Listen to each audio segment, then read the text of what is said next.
لا إله إلا الله لا إله إلا الله لا إن الحمد لله نحمده ونستعينه ونستغفره ونعوذ بالله من شرور أنفسنا ومن سيئات أعمالنا من يهده الله فلا مضل له ومن يضلل فلا هادي له وأشهد أن لا إله إلا الله وحده لا شريك له وأشهد أن محمدا عبده ورسوله أما بعد فإن خير الحديث كتاب الله وخير الهدي هدي محمد صلى الله عليه وسلم وشر الأمور محدثاتها وكل محدثة بدعة وكل بدعة ضلالة وفي رواية ضلالة في النار. أعوذ بالله من الشيطان الرجيم. بسم الله الرحمن الرحيم. يا أيها الناس اتقوا ربكم الذي خلقكم من نفس واحدة وخلق منها زوجها وبث منهما رجالا كثيرا ونساء واتقوا الله الذي تساءلون به والأرحام إن الله كان عليكم رقيبا. يا أيها الذين آمنوا اتقوا الله حق تقاته ولا تموتن إلا وأنتم مسلمون. يا أيها الذين آمنوا اتقوا الله وقولوا قولا سديدا يصلح لكم أعمالكم ويغفر لكم ذنوبكم ومن يطع الله ورسوله فقد فاز فوزا عظيما. وقال جل في علاه في محكم تنزيله يا أيها الذين آمنوا قوا أنفسكم وأهلكم نارا وقودها الناس والحجارة. سرکار کے احترام حضرت جمعہ نوجوان ساتھیوں بزرگوں پیارے بچوں تقریب سن رہی پردہ نشین عزت مآب ماں اور بہنوں، اللہ رب العزت کا بے انتہا کرم فضل توفیق اور احسان کہ آج کی اس مبارک جمعہ کے دن میں مبارک جگہ میں مبارک گھڑی میں ہم سب اکٹھا جمعہ کو دعا کرتے ہیں کہ رب کریم ہم سب کو کہنے سننے سے کہیں زیادہ عمل کرنے کی توفیق بخشے. آج ہماری تقریب کا موضوع ہے مسلم معاشرے میں مکتب یا جو مسجدوں میں مدرسے چلتے ہیں اس کی ضرورت اہمیت. کوئی کاغذ ہم بلینک پیپر ہو، وائٹ پیپر، اگر اس پہ داغ لگ جائے، روشنائی گر جائے تو ہو سکتا ہے اس کو صاف کرنے کا کوئی ذریعہ ہو. ایسے ہی کوئی سفید کپڑا بالکل اس پر داغ لگ جائے، سفید کپڑے پر دھبے پڑ جائیں، اس کو بھی صاف کرنے کے وسائل نکال لیے گئے. آپ ڈٹرجنٹ یوز کر سکتے، بلیچنگ پاؤڈر یوز کر سکتے. کبھی کبھی داغ جو ہوتے ہیں بہت جدی ہو جاتے ہیں، وہ نہیں نکلتے، وہ صاف نہیں ہوتے. مہنگے سے مہنگا یوز کرو نہیں نکلتے. یہ ایک بے جان چیز کی حالت ہے، داغ نہیں نکلتے. ایسے ہی جو ہمارے بچے ہوتے ہیں ان کا ذہن و دماغ بالکل وائٹ پیپر کی طرح، بالکل سفید کپڑے کی طرح بالکل صاف اور شفاف ہوتا ہے. یہ آپ پیرنٹ ہیں تو آپ کی ذمہ ہے کہ آپ اس کے دماغ میں کیا ڈال رہے ہیں. کب سے لے کر کب تک؟ ہم نے اس کے پہلے خطبے میں بھی، اور اتفاقی بات ہے کہ دونوں نہیں ہو رہا ہے، اس سے پہلے ہم نے بتایا تھا کہ جو اسٹو میں جو ہوتا ہے 14 سے لے کے 25 سال تک، یہ اس سے پہلے والی بات ہے. بچہ پیدائش سے لے کر کے 7 سال تک صرف اور صرف معلوم ہے کیا کرتا ہے، صرف کاپی کرتا ہے، صرف اور صرف ریکارڈنگ کر رہی ہے اس کی. آپ کچھ بھی کر لو، وہ آرڈر نہیں سمجھتا، یہ کرو وہ نہیں، اس کو کچھ بھی نہیں سمجھتا. آپ بولو یہ کرو یہ نہ کرو، وہ اسے آرڈر بالکل سمجھتا ہے. اللہ نے اس کے دماغ میں وہ الگورتھم ہی نہیں ڈالا ہے کہ وہ آپ کے آرڈر کو فالو کرے. آپ کیا کرتے ہو؟ کاپی کرے گا. آپ جو گھر میں اچھی باتوں کو کاپی کرے گا، بری باتوں کو کاپی کرے گا. تو وہ 4 سال کے بچے گالیاں دیتے ہیں، کیسی گالیاں دیتے ہیں. کیوں؟ کاپی کیا انہوں نے، کسی نے سکھایا اس کو. بچے عجیب و غریب باتیں کرتے ہیں گھر پہ، اچانک سے عجیب و غریب بات کر. ہم نے بھی نہیں سکھایا. کس نے سکھایا؟ آپ نے؟ ماں نے؟ نہیں، میں نے نہیں کہا. باپ آپ نے؟ کسی نے نہیں سکھایا. کہاں سیکھا؟ وہ موبائل سے دیکھ کر کے سیکھا. اس نے وہ سماج معاشرے کے اندر کچھ لڑکوں کو دیکھ کر کے اس نے سیکھا. وہ صرف اور صرف کاپی کرتا ہے. تو ہماری اور آپ کی ذمہ داری ہے کہ اس جو کاپی کرنے کا، اس کے سامنے ایسا ویژول پیش کیا جائے کہ اچھی چیزوں کو کاپی کرے، ایسی چیزیں پیش کی جائیں. ماں باپ باقاعدہ طور پر اس کو دکھائیں کہ تاکہ بچہ اسی چیز کو کاپی کرے. اس کا ذہن جو ہوتا ہے بالکل پورے کاغذ کی طرح ہوتا ہے. اچھا، اگر اس پہ بری بات لکھ دی گئی، مٹی نہیں. اب جیسے برے کپڑے کے اوپر کوئی خطرناک داغ لگ جائے تو ہو سکتا ہے کوئی مہنگا ترین آپ بلیچنگ پاؤڈر لائیں، اس کو لگائیں، ہو سکتا ہے مٹ جائے. اب بچے کے ذہن پر کوئی بری بات ایسی نقش ہو چکی ہے کہ وہ مٹنے والی نہیں ہے. تو یہاں تو مہنگا آپ ڈٹرجنٹ لے آئیں گے، کوئی بلیچنگ پاؤڈر لے آئیں گے، لیکن یہاں اس کو صفائی کرنے کے لیے کہاں سے لانا؟ اتنا پڑھا لکھا آدمی بھی تو ہونا، بچے کو ریڈ کرنے والا، اتنا ذہن ہونا یا اتنا بڑا عالم ہونا کہ جو اس کے دماغ کے حساب سے کتنی گہرائی تک گندگی گئی ہوئی اس کی گندگی کو نکالے، اتنا ماہر علماء عالم کا ہونا، علماء کا ملنا ہے بڑی مشکل کام ہے۔ ہم لوگ شکایت کرتے ہیں، جو بھی یہاں جتنے بیٹھے ہیں، اگر آپ ان سے بات کرو نوجوانوں کے بارے میں، ہر کسی کا یہ ہوگا کہ نوجوان بگڑ گئے، نوجوان بگڑ گئے۔ یہ اصل میں دو رخی ہے۔ بگڑا کیوں ہے بتاؤ؟ آپ پیرنٹ ہو، آپ کو شکایت یہ ہے کہ نوجوان بگڑ گیا، بچپن میں کس نے بگڑا؟ آپ نے کوئی ارینجمنٹ کیا اس کے پڑھنے کا، اسلامی تربیت کا، اخلاق کا، آداب کا، آپ نے کیا بندوبست کیا؟ کیا بندوبست کیا؟ تو بگڑے گئے نا وہ۔ پھر آپ نہیں اس کو سدھارو گے تو سماج تیار ہے، یہود و نصارہ تیار ہیں، اسلام کے دشمن تیار ہیں اس کو خرافات کی اس محض گناہ پہ تربیت کرنے کے لیے بہت سارے لوگ تیار بیٹھے ہیں۔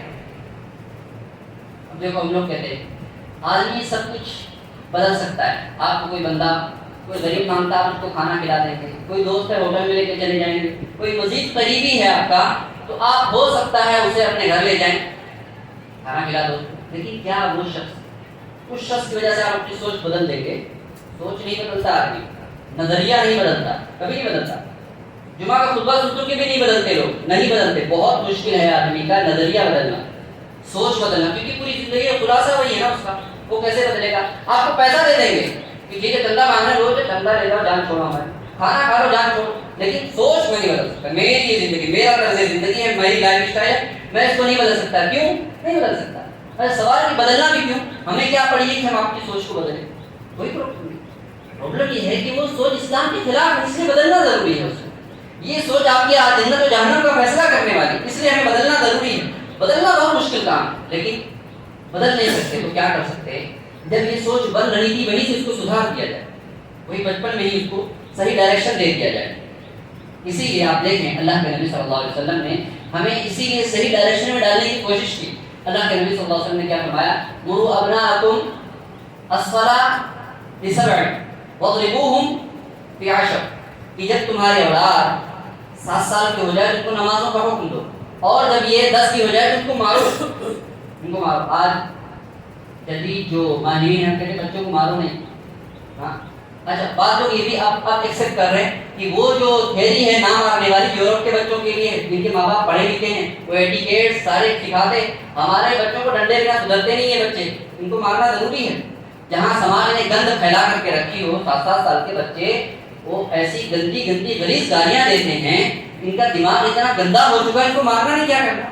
وہ یورپ کے ماں باپ ہیں جو پیرنٹ واقعی میں وہ ڈیڈیکیشن کے ساتھ فری ہو کر کے اپنے بچوں کو سکھاتے ہیں، ان کو نہ مارنے کو کہا جاتا ہے، آلریڈی وہ بیچارہ مہذب ہے، اس کو کیا مارنا؟ اب یہاں ایسا مارنا ضروری، تو 10 سال کے بچوں کو مارنا، کہا کہ اگر نماز نہیں پڑھتا ہے کسی وجہ سے تو اس کو مارنا ہے۔ اور آپ دیکھیں اللہ کے نبی صلی اللہ علیہ وسلم نے کتنا زیادہ خیال رکھا تربیت کے لیے بچوں کی، کہ اس زمانے میں عبداللہ بن عمر رضی اللہ تعالیٰ عنہ کہتے ہیں کہ میں چھوٹا تھا، کنا صبیان حراوزہ، یعنی ہم لوگ ابھی بالغ ہونے کے قریب تھے، بالغ نہیں ہوئے تھے، ہم لوگ ساتھ میں رہتے تھے، کچھ نوجوانوں کی جماعت تھی، اور رسول اکرم صلی اللہ علیہ وسلم کی عادت تھی کہ جب بھی کوئی صحابہ میں سے خواب دیکھتا تو آ کر فجر کے بعد، اللہ کے نبی کی عادت تھی کہ جیسے فجر کی نماز ہوتی آپ چہرہ جو ہے لوگوں کے سامنے کرتے اور پوچھتے کہ کسی نے کوئی خواب دیکھا ہو تو پوچھو، میں اس کی تعبیر بتا دیتا ہوں۔ تو صحابہ روزانہ کوئی نہ کوئی صحابی بتاتے میں نے خواب دیکھا، اللہ کے نبی اس کی تعبیر کرتے۔ تو صحابی عبداللہ بن عمر کہتے ہیں کہ وکان بیتی المسجد، میرا گھر کیا تھا؟ مسجد تھا، میں مسجد ہی میں رہتا۔ دیکھو نوجوان کہاں رہ رہا ہے، کہاں رہ رہا؟ یہ کہہ رہے ہیں کہ ہمارے نوجوانوں کی جماعت تھی، یعنی جو بھی بالغ ہونے کے قریب ہیں، ہمارا گھر مسجد ہی تھا، مسجد میں سوتے ہی مسجد میں تھے۔ تو اب صبح اٹھتے فجر میں دیکھتے کہ سارے لوگ روزانہ کوئی نہ کوئی خواب بیان کر رہے ہیں، تو میں نے سوچا لو کان فی خیر لرآنی، اگر میرے اندر کوئی خیر تو میں دعا کرتا تھا کہ اللہ مجھے خواب دکھا دے، اچھا سا کوئی خواب دکھا دے، نظر ہی نہیں، خواب آیا ہی مجھے۔ تو میں نے اپنے من میں کہا کہ اگر میرے اندر خیر ہوتا تو اللہ مجھے ضرور کوئی نہ کوئی خواب دکھاتا، مجھے خواب اچھے نہیں آ رہے، مطلب میں اچھا انسان نہیں۔ کہا یہ کچھ دن گزرے، کچھ عرصہ گزرا تو مجھے خواب نظر آئے. 2 فرشتے آئے میرے پاس اور ان کے ہاتھ میں ہتھوڑا تھا اور مجھے پکڑ کر کے لے کے گئے.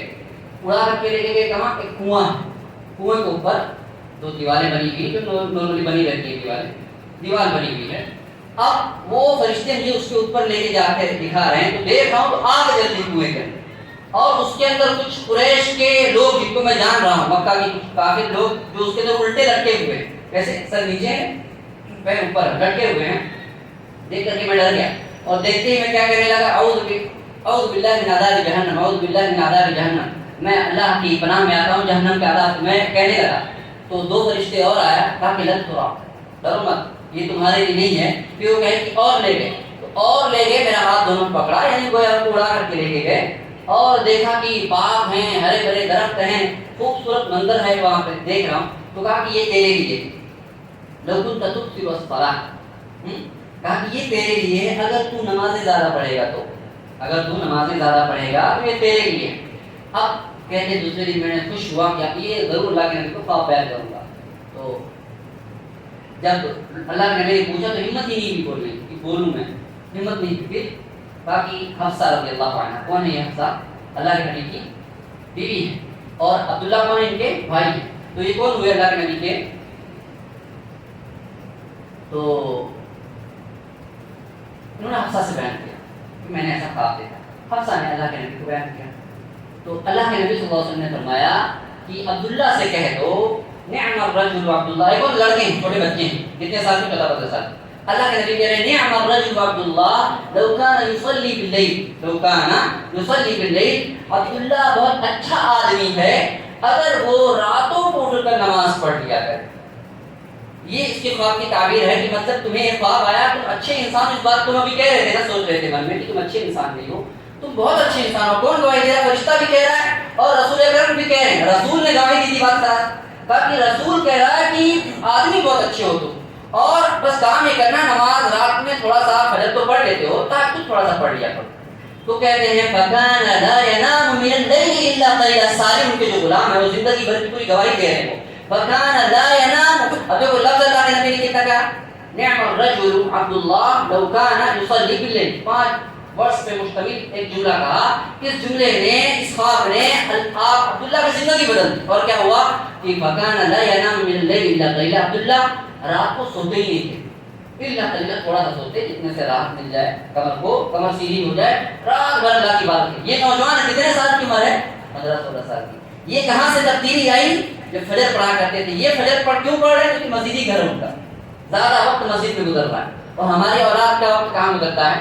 موبائل اسکرین پہ گزرتا ہے, زیادہ سے زیادہ موبائل گیمنگ ہے, اور پتہ نہیں کیا کیا خرافات ہے, یا سڑکوں پہ چوراہے پہ گالیاں دودھ بدتمیزی یہاں دوڑ بھاگ کے اندر گزرتا ہے. تو ہماری اولاد کیوں نہیں گزر گئی؟ ہم نے اور آپ نے کیا ارینجمنٹ کیا ہے اپنے بچوں کی اس تربیت کے لیے؟ سلف صالحین کو دیکھو, اور یہ مقام بعض لوگوں سے ہم نے جب ہم ذکر کرتے ہیں کہ مکتب کی اہمیت کتنی زیادہ ہے, کھولا جائے, بتایا جائے, تو بتاتے ہیں کہ ہاں ہم لوگ جمع ہو رہے ہیں, ابھی کھولیں گے, ہم لوگ ایک مدرسہ کھول رہے ہیں, وہاں مدرسہ کھولے, وہاں مدرسہ کھولے. مدرسہ مطلب جہاں عالم وغیرہ کی پڑھائی ہوتی ہے. تو مدرسہ جو ہے, مدرسہ جہاں عالم کی پڑھائی ہوتی ہے, اس سے کہیں زیادہ, جہاں وہاں عالم بنائے جا رہے ہیں, لیکن اس سے بھی زیادہ افضل کیا ہے معلوم ہے؟ یہ مکتب ہے, مسجد کی پڑھائی کی, بچوں کو بیسک تعلیم دی جاتی ہے. کیوں معلوم ہے؟ کیونکہ مدرسہ ایسا اللہ نے رب العزت نے نہ ہمیں شریعت یہ حکم اس بات کا نہیں دیا ہے کہ پورے مسلمان عالم بن جائیں. سماج کو ہر طرح کے لوگوں کی ضرورت ہے, اور نہ ہم عالم, سارا مسلم سماج عالم بن سکتا ہے, لیکن سارے مسلم سماج کو دین کی بیسک تعلیم چاہیے. ہر بچے کو, آج مدرسوں میں جانے والے تقریباً 2% لوگ ہیں جو مدرسے میں جاتے ہیں, عالم بنتے ہیں, لیکن 98% کی دینی تعلیم و تربیت کہاں سے ہوگی؟ اسی مکتب و مدرسے سے ہوگی, اسی مسجد و مدرسے سے ہوگی. اسی لیے ضروری ہے ہمارے اور آپ کے لیے کہ ہم مکاتب کا قیام کریں, اس کے اندر بھرپور کام کریں. ہر مسجد, بلکہ یہ کہنے والی بات نہیں ہے, مسجد کھڑی ہے, کروڑوں روپے کی لاگت سے مسجد بنی ہے, بتاؤ لوگوں کے پیسے ہیں اس کے اندر, کروڑوں روپے کی مسجد ہے یہاں پر, لیکن فائدہ کیا ہو رہا ہے؟ کوئی فائدہ. بچوں جنریشن کو کیا فائدہ ہے کہ کروڑوں روپے کی عمارت سے؟ بتاؤ, ہم اسکول بناتے ہیں, اس سے فائدہ ہو رہا ہے لوگوں کو تعلیم, لیکن مسجد ڈھانچہ کھڑا ہے, ڈھانچے سے کوئی فائدہ ہی نہیں ہو رہا ہے. یہ آپ سے پوچھا جائے گا, مسجد تو بڑی کیا ارینجمنٹ کیا تھا, فائدہ اٹھاؤ ان مسجدوں سے. آلریڈی مسجد تیار ہے, امام صاحب ہیں, پڑھانے والا تیار ہے, جہاں رہنا ہے وہ تیار ہے, تو بچوں کو فائدہ کیوں نہیں ہو رہا؟ نظر تیار, جبکہ ہمیں ضرورت ہے. کون ایسا ماں باپ ہے جس کو کہا جائے کہ آپ کے بچے کو آپ بھیجو, ہم آپ کے اخلاق کو, کردار کو اچھا مسلمان بنا کے تیار کریں گے؟ کون ایسا ماں باپ جو نہ کرے گا؟ کون ماں باپ نہیں چاہتا ہے کہ اس کی اولاد بڑی ہو کر کے خرافات میں نہ پڑے, سوشل میڈیا کے ایڈکشن نہ بنے, اور جو ہے لڑکی بازی نہ کرے, چھپری بازی نہ کرے, غنڈہ گردی؟ کون ماں باپ یہ نہیں چاہتا ہے؟ یہ ساری تعلیم کہاں سے؟ سب کچھ میسر ہے, نہیں چیز ہے تو ہمارے پاس ارینجمنٹ کی بندوبست نہیں. اس لیے ضروری ہے کہ مکاتب کو آباد, یہی نہیں اس مسجد میں, ہر مسجد میں مکتب کی قیام ہونا انتہائی ضروری ہے. اسی لیے دیکھو سلف صالحین کے نزدیک اتنی زیادہ اہمیت دی. امام مالک رحمہ اللہ, امام ابو حنیفہ رحمہ اللہ نے ایک قاری صاحب کو رکھا ہوا تھا اپنے بچوں کو پڑھانے کے لیے. اب جب اس بچے نے, انہوں نے, ان کا بیٹا حماد جو آگے چل کے امام بنے, قاری صاحب نے اس حماد کو سورہ فاتحہ یاد کروایا. سورہ فاتحہ, صرف سورہ فاتحہ تجوید سے پڑھنا سکھایا. امام مالک رحمہ اللہ نے جیب سے نکالا اور 500 درہم روپیہ, 500 درہم دیا. میں نے حساب کیا 500 درہم کا کتنا ہوتا ہے, تو وہ قاری صاحب کو جب 500 درہم دیکھا تو انہوں نے بہت زیادہ سمجھا کہ اتنا تو میں نے محنت بھی نہیں کی, سورہ فاتحہ سکھانے میں کتنا ٹائم جاتا ہے. تو کہا کہ زیادہ سمجھا, دیکھنے لگے تو کہا کہ تو تعجب مت کر, میرے پاس تھا ہی اتنا, اگر اور ہوتا تو اور دیتا میں تیرے کو, کیونکہ تو نے سورہ فاتحہ اللہ کا کلام سکھایا ہے, قرآن کا خلاصہ سکھایا. ابن قیم رحمہ اللہ کا قول دیکھیں کہ اللہ رب العزت, ابن قیم رحمہ اللہ فرماتے ہیں کہ اللہ رب العزت نے جتنے انبیاء بھیجے سارے انبیاء کو جو کتابیں تھیں, ساری کتابوں کا خلاصہ 4 کتابوں میں جمع کیا. کون سا؟ توریت, انجیل اور زبور اور قرآن کریم. ان چاروں کا, ساری کتابوں کا, لاکھوں کتابوں کا خلاصہ 4 کتابوں میں, اور چاروں کا خلاصہ کس کے اندر ہے؟ قرآن کریم کے اندر. قرآن کریم, اور پورے قرآن کریم کا خلاصہ کیا ہے؟ سورہ فاتحہ, جس کے بنا ہماری نماز نہیں ہوتی, اسی بنا نماز نہیں ہوتی. اب تمہیں اتنی بڑی چیز سکھائی ہے تو 500 درہم کیا چیز ہے؟ اور ہوتا تو میں اور دیتا تجھے. تو اور آج کے حساب سے اگر شمار کریں ہم تو اس زمانے میں 1 درہم جو ہوتا تھا, اسلامی کرنسی جو ہوتی تھی, 1 درہم 3 گرام چاندی کے برابر ہوتا ہے. 1 درہم 3 گرام چاندی کے برابر ہوتا ہے. تو 500 درہم کا کتنا ہوا؟ 1500 گرام ہوا. 1500 گرام چاندی یعنی 1.5 کلو چاندی. 1.5 کلو چاندی, 1.5 کلو چاندی کا ریٹ آپ جا کر کے نکالیں, تقریباً 1.5 لاکھ روپیہ ہے. 1.5 لاکھ روپیہ. صرف سورہ فاتحہ سکھانے کی قیمت کتنا دے رہے ہیں؟ 1.5 لاکھ. کہا ہے ہی اتنا, میرے پاس اور ہوتا تو اور دیتا. تو یہ اتنی عظیم کیوں؟ معلوم تھا نا کتنی عظیم چیز ہے یہ. اور اسی سے دیکھیں, غالباً اگر میں نام کے اندر غلطی نہیں کر رہا ہوں, امام ابن جوزی رحمہ اللہ نے ایک واقعہ ذکر کیا ہے کہ میں اور میرے ساتھی مناظرہ کیا کرتے تھے, عیسائیوں سے, یہودیوں سے مناظرہ کیا کرتے تھے. تو اب مناظرہ کرتے کرتے یعنی ایک وقت آیا کہ میرے ساتھی کا وفات ہو گئی, ان کے کسی 2 ساتھی تھے, ان کی وفات ہو گئی. تو وفات ہونے کے بعد وہ خواب دیکھا انہوں نے. خواب دیکھنے کے بعد دیکھا کہ پوچھا کہ ماذا فعل اللہ بک, اللہ نے تیرے ساتھ کیا معاملہ کیا؟ کہا کہ یہ جو ہم مناظرے کیا کرتے تھے, اس سے بحث لگے رہتے تھے, علمی نقطہ نکالنے میں, اس کا رد کرنے میں, اس میں سے کسی چیز نے فائدہ نہیں پہنچایا سوائے اس کے کہ جو سورہ فاتحہ لوگوں کو میں نے سکھائی تھی, اللہ نے اس کی وجہ سے مجھے بخش دیا. سورہ فاتحہ سکھانے کی وجہ سے مجھے اللہ رب العزت نے بخش دیا. اور یعنی خواب کبھی حجت نہیں ہو سکتے, لیکن خواب اگر دلیل کے مطابق ہیں, دلیل کی روشنی میں ہیں, اور اصول شریعت اس کی تائید کریں تو خواب سے ہم استشہاد کر سکتے ہیں. اور کبار علماء نے اس واقعے کو ذکر کیا اس ضمن میں کہ بچوں کو تعلیم دینے کی کتنی زیادہ اہمیت ہے, کہ اللہ صرف اس لیے بخش دے رہا ہے کہ تم نے بچوں کو سورہ فاتحہ سکھائی. کیوں معلوم ہے؟ کیونکہ آپ ایک چھوٹے بچے کے ذہن میں سورہ فاتحہ ڈال رہے ہیں, وہ زندگی بھر اپنی نمازوں میں پڑھتا جائے. یہ جتنا پڑھ رہا پوری زندگی گویا وہ آپ کے لیے نمازیں پڑھ رہا ہے نا, وہ کس کے لیے نمازیں پڑھ رہا ہے؟ وہ اس کو جتنا اس کی نماز کا ثواب مل رہا ہے, پوری کی پوری نماز کا ثواب کس کو مل رہا ہے؟ آپ کو بھی پوری.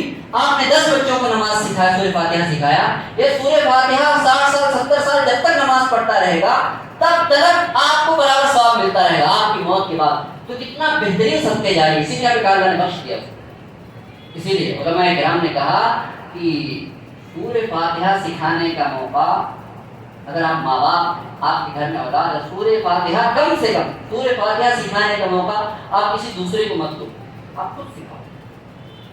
اور آپ کہتے ہیں ہماری خود کی تجوید درست نہیں ہوگی، کیسے سکھائیں گے؟ کیسے سکھائیں گے؟ ہماری خود کی تجوید درست نہیں. آج آپ کنتم خیر امۃ اخرجت للناس تأمرون بالمعروف وتنہون عن المنکر. تم بہترین امت ہو. تمہیں پیدا کیا تھا کس لیے؟ کہ تم خیر کا حکم دیتے ہو، برائیوں سے روکتے ہو. یہ خیر کیا ہے؟ قرآن کریم. اس کی تعلیم دیتے ہو، اس کی لوگوں کو دعوت دیتے ہو. یہ بہترین امت. تو آج اس بہترین امت کی حالت یہ ہے کہ قرآن سکھانا دوسروں کو دور کی بات ہے، یہ خود قرآن پڑھ نہیں پا رہے. بتاؤ یہ حالت ہے. لوگوں کی سورہ فاتحہ درست نہیں. اور معلوم ہے ہم لوگ کتنی غفلت اور لاپرواہی کا شکار اس سلسلے میں. علمان والحدیث. اگر میں کہوں الحمدللہ رب العالمین تو میری نماز ہو جائے گی، لیکن میں کہوں الحمدللہ رب العالمین میری نماز نہیں ہو. کیا برکت ہوگا؟ کسی نے پکڑا میں نے کیا غلطی کی؟ کیا غلطی کی میں نے مخرج سے ادا نہیں کیا. اور حروف کو اس کے مخرج سے تجوید سے نہ پڑھنا یہ لہن جلی کہلاتا ہے. لہن جلی یعنی بڑی غلطی. قرآن کریم کے اندر ہم جو غلطیاں کرتے ہیں دو طرح کی. ایک بڑی غلطی لہن جلی اور لہن خفی. دوسری ہے ہلکی غلطیاں جو چل جائیں گی لیکن وہ بھی ہیں غلطیاں.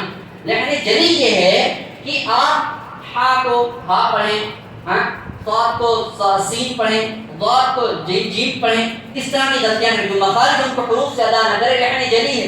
اور اگر آپ اس طرح سے پڑھتے ہیں آپ کی نماز نہیں فاسد ہوگی. نماز ہوگی ہی نہیں. نماز تو پڑھا کہ کتنوں کی سورہ فاتحہ درست بتائیے، کتنوں کی سورہ فاتحہ ایک دسیوں غلطیاں نکل جائیں. تو بتاؤ نماز ہو رہی نہیں ہو رہی؟ اللہ معاف کرے، اللہ معاف کرے. نماز ہو رہی بھی ہو بھی نہیں کہ نہیں ہو رہی.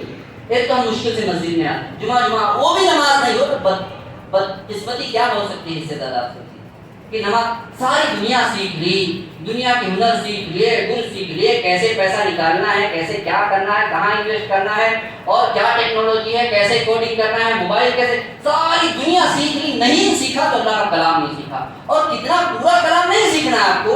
4 سورتیں یاد کرنی ہے صحیح سے مخرج کے ساتھ. کم سے کم اپنی نمازیں تو درست کر لو تاکہ 4 لوگ بعد میں آپ کے اوپر نمازیں پڑھیں تو کم سے کم نماز جنازہ تو قبول ہو جائے آپ کی. آپ نے سورہ فاتحہ درست نہیں کی، جو آپ کے پیچھے آپ کی نماز جنازہ پڑھیں گے وہ صحیح کر کے آئیں گے آپ کے لیے. چلو اس کی نماز جنازہ پڑھیں، سورہ درست کر لیتے ہیں. کتنا سنگین معاملہ ہے. نمازیں تب قبول، اب اس کی نماز ہی قبول نہیں ہوئی تو نماز جنازہ کہاں سے قبول ہوگی؟ خطیر معاملہ ہے. تو معمولی نہ سمجھو. اسی لیے مقاصد یہ سب کہاں بندوبست ہوتا ہے؟ کوئی ایسا تو ہے نہیں پہاڑ کھڑا کرنا ہے. ارے بھائی چند صورتیں یاد کروانی ہے، قرآن درست کرنا ہے، بیسک بچوں کی تعلیم دینی ہے. اور ایسی تعلیم مقصد جو ہے اس لیے بھی ضروری ہے. آج دیکھو سروے کیا گیا، حالانکہ یہ سروے تو باہر کا ہے، وہ اسپین وغیرہ کا ہے، اندلس جس کو کہا جاتا ہے اردو میں، اور آج کل کے اسپین. مسلمانوں نے 800 سال حکومت کی وہاں، 800 سال. ان لوگوں نے سروے کیا، اس سے متاثر ہو کے یہاں بھی سروے کیا کہ ہندوستان اور پاکستان کے اندر جو قدر صغیر ہے اس کے اندر مسلمانوں کی اس حالت میں نہ ایجوکیشن ہے، نہ کاروبار ہے، کچھ بھی نہیں ہے. اسلام پر باقی کیسے ہیں؟ اسلام پہ باقی کیوں ہیں؟ انہوں نے سروے کر کے تحقیق کر کے رپورٹ نکالی اور کہا کہ 2 چیزیں ہیں جو ان کو آج اسلام پہ باقی رکھی ہوئی. پہلی چیز کہ جمعہ کا خطبہ. شاید ہی کوئی ایسا مسلمان ہو جو نماز نہ پڑھتا، بہت کم. تقریباً پوری دنیا کے مسلمان جمعہ کے دن مسجد میں آپ کو ملیں گے. ایک جمعہ کا خطبہ. دوسرا مقاصد کی تعلیم. یہی 2 چیزیں ہیں جس کی وجہ سے آج اسلام اپنی حالت میں باقی ہے. لیکن آج افسوس ہے کہ یہ بھی ختم ہو رہا ہے دھیرے دھیرے. اسکولوں نے اس کا بھی ستیہ ناش کر کے رکھا ہے. صبح اسکول 7 بجے سے لے کے 4 بجے تک اسکول. کب پڑھانا بچوں کو دین تعلیم کب دینا؟ اور وہ چاہتے بھی یہی ہیں کہ آپ کا. اور جب ہم اپنے بچوں کو، میرا بچہ ہے 10 سال کا، 8 سال کا بچہ ہے، اس کا دماغ بالکل کورے کاغذ کی طرح ہے. میں نے کالج میں بھیج دیا، اسکول میں بھیج دیا، اب اس کا دماغ کچے پیپر کی طرح ہے. اب وہ اسکول والے کیا لکھ رہے ہیں اس کے اندر؟ اس کو گانے بجا رہے، میوزک بجا رہے، تو 15 فلانی اس تاریخ کو نچا رہے ہیں، میوزک کے دھن پہ ڈانس کروا رہے ہیں. تو یہ آ رہا تو یہ تہوار میں ویلکم کرنا ہے، یہ کرنا ہے، یہ کرنا ہے. کیا سکھا رہے ہیں؟ میرا بچہ ہے، میرے گھر میں پیدا ہوا ہے، میرے کیا بچے رب پہ کہیں مجھ سے پوچھے گا اور میں نے اس کے حوالے کر دیا جو تم چاہو لکھو. اس کے بچے کے دماغ ہے، تم جو چاہو لکھنا چاہو. کیا ہے کل رب کریم قیامت میں سوال کرے. ابن قیم رحمۃ اللہ فرماتے ہیں کہ اکثر بچوں کا جو فساد، بچے جو بگڑتے ہیں وہ ماں باپ کی لاپرواہی کی وجہ سے، بگڑتے ہیں. اور قیامت کے دن آپ سے سوال کیا جائے گا. جیسے آپ کہتے ہیں ماں باپ کی نافرمانی، ویسے بچوں کے تعلق سے بھی لاپرواہی ہے، سیم درجے کی چیز، ایکول چیز ہے. جیسے ماں باپ ہم جتنی شد و مت سے بیان کرتے ہیں کہ شیخ یہ مسئلہ ہے، اس موضوع پہ بولنا ضروری ہے، بچے ماں باپ کو بھول جا رہے شادیاں کرنے کے بعد، ایسے ہی یہ بھی برابر کا مسئلہ ہے کہ ماں باپ لاپرواہی کر رہے ہیں بچوں کی تعلیم و تربیت کے پیچھے.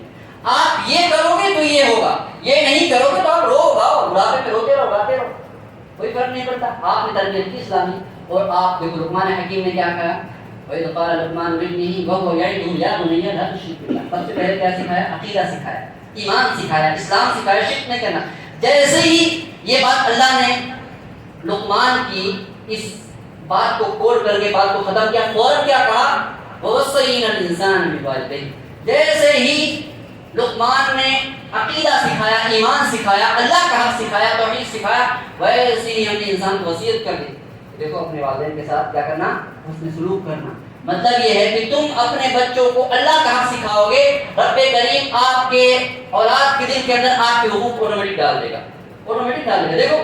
دیکھو جن کے ماں باپ نے بچوں کی اپنی دینی اور اسلامی تربیت کی ہے، وہ اپنے ماں باپ سے خوش نظر، وہ ان کے ماں باپ اپنی اولاد سے خوش نظر آتے ہیں، فرمانبردار ہیں، متقی ہیں، پرہیزگار. آپ جاؤ غیر الممالک کے اندر جاؤ، خلیج ممالک کے کتنے واقعات، بوڑھے بوڑھے ماں باپ کو، ہم نے کسی نوجوان کو یہاں پہ نہیں دیکھا ہو کہ وہ اپنے بوڑھے باپ کو کندھے پہ لے کے گھومتا، ہم نے نہیں دیکھا. ہم نے نہیں دیکھا کہ اپنے بوڑھا باپ چل بھی نہیں پا رہا ہے، اس کا بیٹا جو ہے نا اس کو انتہائی گھنٹوں بھر یہاں سے لے کر سڑک پار کرانے کے لیے گھنٹوں اپنے بوڑھے باپ کے ساتھ کھڑا ہوا ہے، تحمل کے ساتھ. ہم نے دیکھا اس بات. خلیج ممالک میں جاؤ، لوگ کھڑے رہتے ہیں، اپنے باپ کے ساتھ کھڑے ہیں، وہ اس کو بوجھ نہیں سمجھتے. کیا سمجھتے ہیں؟ یہ تو نیکی کمانے کا بھر بھر کے ذریعہ، یہاں سے بھر بھر کے جتنی میں خدمت کروں گا اتنا بھر بھر کے خدمت دے گا. تو کیا ہے یہ ساری تربیت کہاں سے ہوگی؟ انہی مساجد و مکاتب سے. باقی انشاءاللہ اسی ضرورت کے پیش نظر اس مسجد کے اندر بھی انشاءاللہ عزیز ایک مکتب کا قیام عمل انشاءاللہ شروعات ہونے جا رہی ہے. باقی ضروری اعلان ہے انشاءاللہ بعد میں کریں گے. اللہ رب العزت سے دعا کرتے ہیں کہ رب کریم ہمیں اپنی اولاد کی صحیح تعلیم و تربیت کرنے کی توفیق دے اور صحیح فکر دے، اس سے پہلے صحیح فکر پیدا کرے. آمین و آخر دعوانا الحمد للہ.